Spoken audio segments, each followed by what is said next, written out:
Hey guys, Victor Detective here. Today I'm back with another video on our Node Readline module, which is a built-in aka core module of Node.js. In the last video, what we did was pretty much kind of the introduction to the Readline module, and today we are going to make a calculator out of it.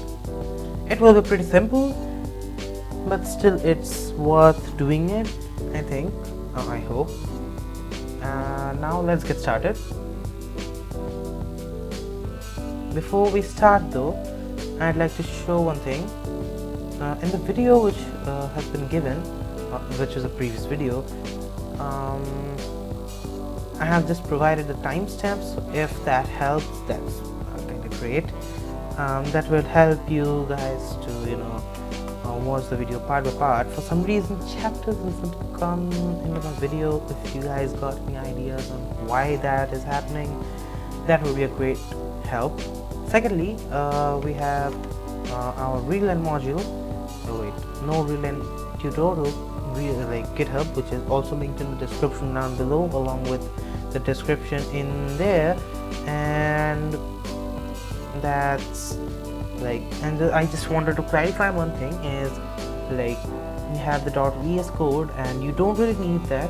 It is basically like to stop my editor from going totally transparent, like a lot of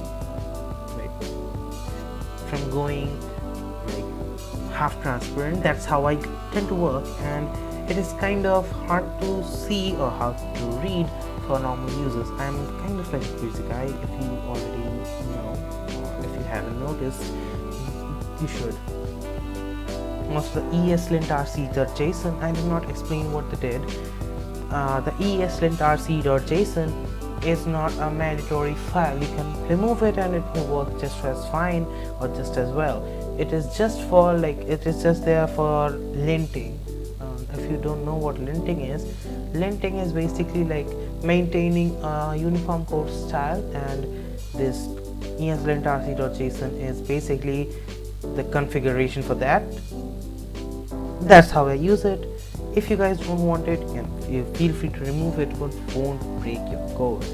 .getignore is to stop these seemingly heavy node modules folder, because you can install it using npmi and it is pretty much the same for everyone. And next we have the license. The license is basically the license text for the MIT license, which means you guys can use it as you like, because it's a tutorial and you guys are supposed to be able to use it, Next we have the package and the package log.json. Package log.json is not something you type by hand. It is an auto-generated file, so let's just keep out of that. And package.json is basically for any instantiating Node.js or npm projects. Okay, it is not mandatory to instantiate this project, but it is kind of suggested, or it is a good practice if you are doing a project. You should add names and stuff. It's kind of, you can say, like the standard practice. All of this will work fine. Like if you don't need this, you can feel free to remove all of the stuff apart from the source, where you will find the source code. Kind of weird. So here's the index.js, and there's gonna be another file in there soon. So yeah, if you guys want to treat this as your reference, feel free to do that. Okay, I'm pretty much fine with that, and that's the intention of keeping this repository to act as reference for those who need it, And now we are going to remove this, and let's just get our hands dirty. So yeah, so I'm just gonna make a new file named Calculator.js. Fine. And if you're noticing, I am having a bit of a weird setup, that's what I normally do. I change my setup every single time, or all the time, so be prepared for such surprises all the time. The first thing is we will import our package, which is the simplest thing. const readline equals require readline. Now I have a series of, not exactly series, I mean how do I put this, a tutorial in mind about like importing stuff from other files and packages in JavaScript and actually Node.js. I'll probably make that soon. It will be like the 4th or 5th video from this probably, so I hope that helps a bit. I don't know. Okay, now next we are going to create our interface. So creating our interface. So const our interface, so let's just name it calc interface, because naming our variables as we require them or the role they play is kind of great, isn't it? At least I feel so. So it has to be readline dot create interface, and okay, now we are going to pass in the parameters. So we have input as done in the tutorial videos. Now process.stdin, and output is going to be our process.stdout. That's great and all. Now I want to show you guys one thing which I did not discuss in our previous video. This won't be even useful in our project, in the current project, but it might help you guys. This is prompt. Yeah, so this is kind of like something which you normally see in console or CLI applications. You guys can set your custom prompt here. So let's just say defective, detective, and that's a prompt right there. And I'm gonna run node source Calculator.js. Again, if you guys don't really want to use like anything apart from the native stuff, or this is just path to the file, first thing, and secondly, if you guys don't really want to use the other custom stuff which I did, feel free to remove that. It will work just fine with that. The same. And here we have it. Now let's just do space and the backspace gets us prompt most of the time. So we have defective, detective, and here is where we give our input. Cool, isn't it? So you guys can implement that. So just remember to put a space here, or at least some kind of line break or some kind of separator, or else it will like come right after the arrow mark, which is it? Wait, isn't it the greater than sign arrow mark, whatever? And it looks kind of messy, you know. And we are not using it right now. And you guys can put anything you want. You don't even have to put an arrow. You can put in like go wild or go crazy, or whatever you want to feel, or whatever you feel like. Go ahead. Your wish. So calc interface dot question. We are going to put our first question here.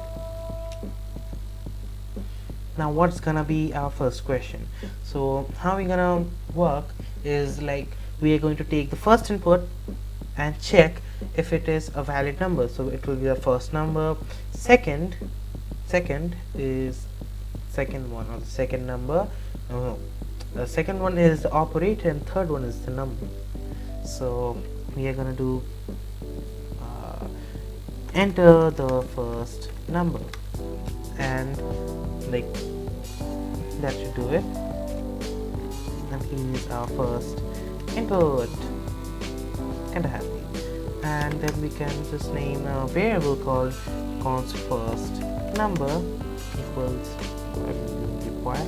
I'm gonna convert, like we know that this first input is type string, so we want it to convert to number, so we am just doing right that first input. Now in case someone inputs a wrong number, we don't want our program to fail, to error or anything, so we are going to handle it right here. So if is nan first number, well, then we can like deal with wrong input type here. Yeah, so now let's just see what happens. The first number, which is supposedly a number. Now if you put number and we put in, let's say, something like e or whatever, like a string input which does not which is actually not a valid number, then your columns kind of, so it will make it, or it will return nan. So you can like console.log it first number. So let's just do that to show you guys. It will show nan, so nan, which for some peculiar reason JavaScript still classifies that as a number. It doesn't completely make sense, but well, it doesn't matter as long as it works. Let's just put what is a nan, as we can see. So this is nan function checks if our number, or if the first number, is equal to nan. Now I'm saying nan so many times, but what's nan basically? Nan could refer to an Indian food if you search it up, but we're not talking about that right now. We are talking about n, capital A small, and capital N again. Now nan means not, so n, a, so not a, so not a, na, and we have the third letter, which is n, so nan, the third one is number, so not a number gives us nan or nan. That's it. So now we are gonna console.log invalid input provided, and I'm gonna do this return. Now I am not by returning what I'm doing, I'm just terminating the program, but we also want to close the interface, so we should not forget that. And since it is just a void function, it is not exactly returning anything, so it doesn't matter. You can return anything in a void function as well. According to JavaScript, you are like kind of allowed, even though that value won't be counted at all. Yeah, that's kind of frustrating, but kind of nice as well. Fine, so close. Now if our code reaches here, we can pretty much assume that this code is like, we can ask our question again, and like the next question, which will be calc interface dot question, and it will be enter the operator. Now what is the operator? So we are just gonna name it operator input. So now for now we are going to only support, like we are first going to make an array of array. My setting is here. I'm just gonna make an overhead kind of like a global array or global variable. You can set it here as well. You can put it in any valid scope as long as it is like accessible in that part of code. That's fine. I just think we should put our constants at the top of the code. Okay, so const valid operators is basically like an array, so it has minus, it has plus, it has the addition sign, it has only like subtraction sign, division, multiplication. That's the thing we are gonna kind of entertain for now. If you guys want, you can extend this functionality as much as you like. So if valid operators dot includes operator input, then this. But we're gonna put an exclamation mark here. Now let me explain. So this is an array, as we know. Now arrays, array instances, to be honest, array instances, because array can also be a class. So array instances or arrays have a method with them, or method, which is always present, which is the includes. There are other methods as well, which are also known as built-in methods. Anyways, this valid operators has this includes method, which checks if the given input is an element in our string in an array. So it will check if this operator input is like an element or some value which is contained in here, and it has to be the literal value.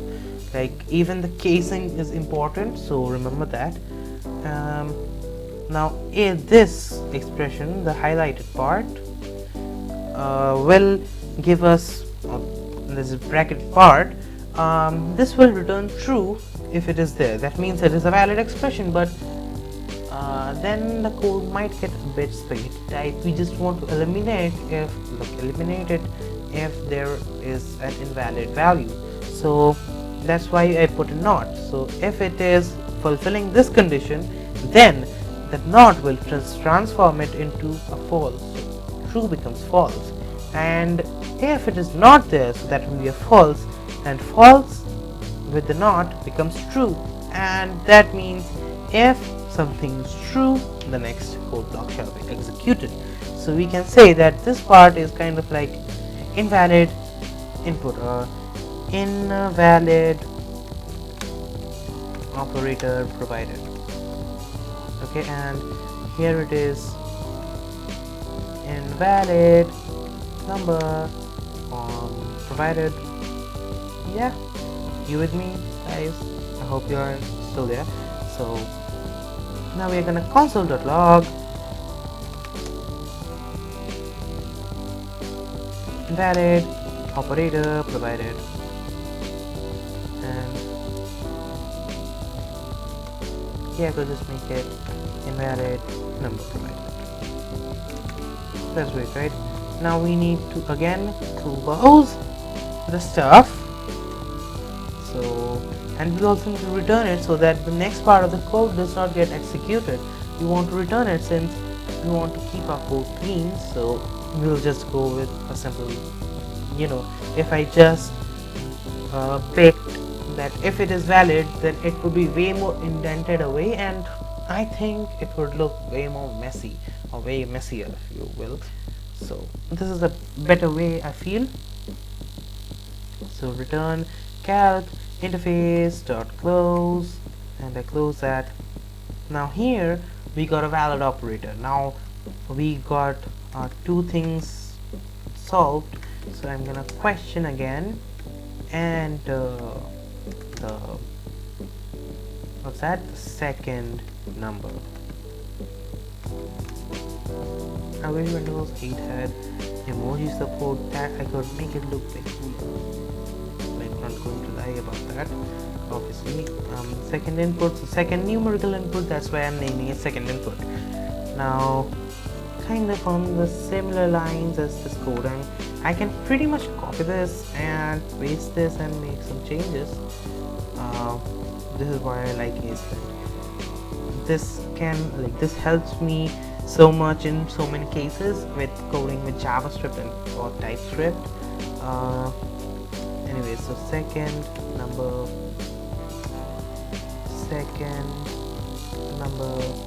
and then I divide it. Now here will be our logic. So const result equals logic, and I can name it calculator logic.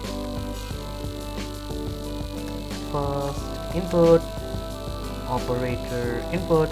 I wish I could name it operator, but this operator input as a parameter sounds way more accurate as compared to that, to me at least. So I'm gonna keep that, and with that I'm just gonna do so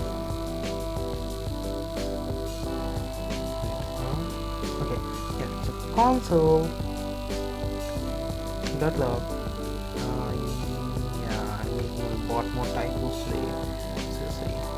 So I'm gonna use a template literal. often pronounce that wrong for some reason, even though I can type it pretty well. Okay, so result, or your result is result. Okay, and then I'm gonna close interface, close. Now we're not done yet.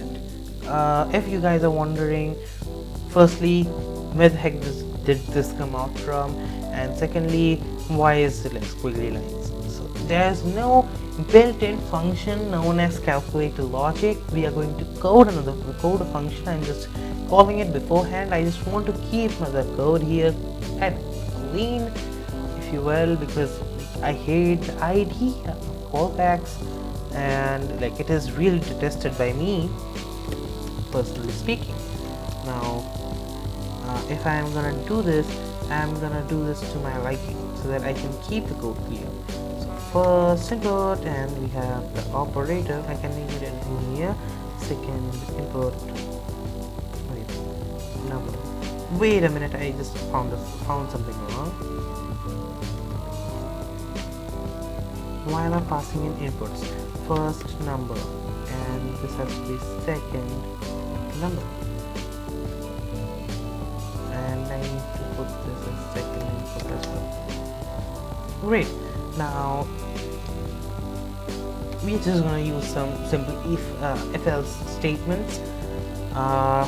Pretty simple. If operator equals plus, then it is pretty much a simple case of addition, and since these are like already number types which are verified by us,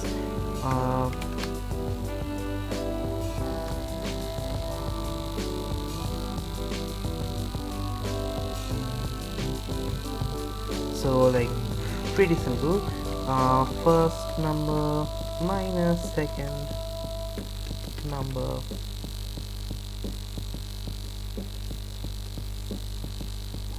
and I'm just pasting that, pasting that. I know it seems weird, but we are just changing a bunch of things.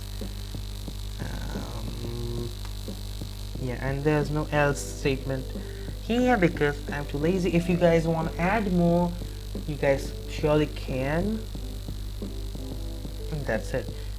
We are not adding an else statement or any kind of exception handling, because we already know, or already for certain, that our operator belongs to like this array, and as long as you have all of them in an if else statements, you can pretty much work with that. Okay, now let's see how well this works. Firstly, we are going to see some error handling, or like we are gonna check if it really checks the isNaN thingy. So then, wait, that is JSON. I'm gonna add a script for myself so that I can test it with ease. Now, if you guys don't know, package.json are for Node.js projects or npm projects.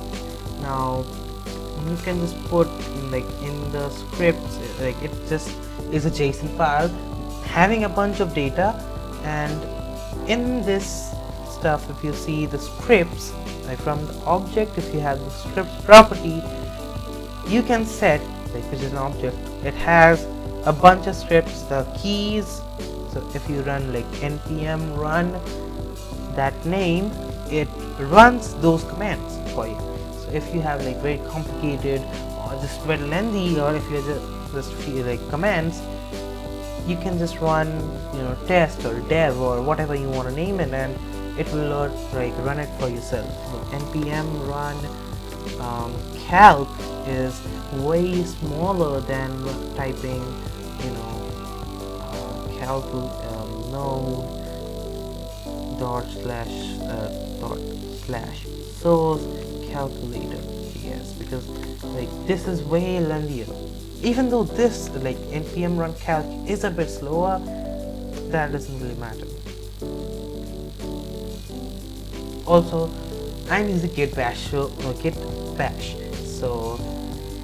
this hash is overlooked this won't work in PowerShell, so you should remove that comment. So git bash kind of treats this as a comment, you know. So we are gonna put E here, invalid number provided, and we are out. So I'm gonna provide 10 in there, and we are gonna provide an invalid operator here. That's it. And another one, 10 multiplied E beta. So this thing, wait, why am I just running this as well? Okay, so now let's just test all of them. So like 10 times 10 times 0. Next we could do 10 plus 0. We could do 10 minus 0. And lastly we could do 10 divided by 0, which will be a funny thing. 10 by 0. Now our answer is infinity, and if you like have studied calculus a bit, I have only a bit, so I know that if you like even graph it, you'll just find that yeah, it kind of tends to infinity, and your computer thinks so, and that's it. So I am not exactly going to fix these bugs. So even if you like exceed the limits of JavaScript, let's say you go above number.max integer, because there's a limit to the size of a number in JavaScript. You can overcome that using big-ints, but we are coding the logic here as compared to like production stuff. We are kind of trying to learn how to work with the Readline module as compared to, you know, with JavaScript in general, with that stuff. As compared to like calculator logic, we could use way better stuff or way better procedures, but we are just learning to use this, you know. You could even take there's a library known as Math Expression Evaluator. I don't know the exact name. It is named as Math Expression Evaluator, I think. So I think actually what you could do is you could take the input from the user as a string, and you could work with that as well using that library, that external library which can be found on npm. You could work with that, and you could make a way better calculator than myself. You could just allow for infinitely many thousands of many inputs and strings and stuff. Like let's say number operator, you could take it for let's say 20 steps and then make it. That would be way better, but we're just trying to learn how to work with this. So this logic is what matters, not the calculator logic. That's why I named this calculator logic, right? Yeah, so this is pretty much it for the video. Just a small spoiler that I intend to make a video on FS. So if you guys want me to do something else, I am fine by that. I'm just gonna make some videos on the core stuff in npm, and so that people can work easily, you know, because I personally couldn't. When I learned by myself, I just did trial and error, and I don't really want others to do that because not everyone is like me. Yeah, so yeah, thanks for watching guys. I'll see you in the next video.